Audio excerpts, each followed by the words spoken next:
કમોસમી વરસાદથી નુકસાનને લઈ રાજ્ય સરકારે જાહેર કર્યું 10,000 કરોડનું કૃષિ સહાય પેકેજ। મહત્તમ 2 હેક્ટરની મર્યાદા સાથે પ્રતિ હેક્ટર ખેડૂતોને 22,000 રૂપિયા ચૂકવવામાં આવશે।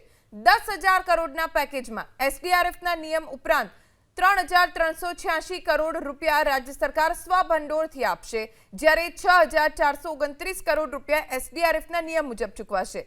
પિયત અને બિનપિયત તેમજ બાગાયતી પાક જેવા વિવિધ ભેદ કર્યા વગર નુકસાન સહન કરનાર રાજ્યના તમામ ખેડૂતોને એક સમાન ગણીને હેક્ટર દીઠ રૂપિયા 22,000 લેખે પ્રતિ 2 હેક્ટરની મર્યાદામાં સહાય ચૂકવવામાં આવશે। સહાય મેળવવા ખેડૂતોએ ક્યાં અને કેવી રીતે અરજી કરવાની તે અંગે થોડા સમયમાં સરકાર વિગતવાર પરિપત્ર જાહેર કરશે। કૃષિ મંત્રી જીતુ વાઘાણી અનુસાર સમગ્ર ગુજરાતના 16,500 થી વધુ ગામોમાં નુકસાન થયું। એક અંદાજ મુજબ 44 લાખથી વધુ હેક્ટર જમીનમાં થયેલા વાવેતરમાં નુકસાન થયું છે। સહાય ઉપરાંત સરકાર ખેડૂતો પાસેથી 15,000 કરોડની મગફળી, મગ, અડદ અને સોયાબીનની ટેકાના ભાવે ખરીદી કરશે।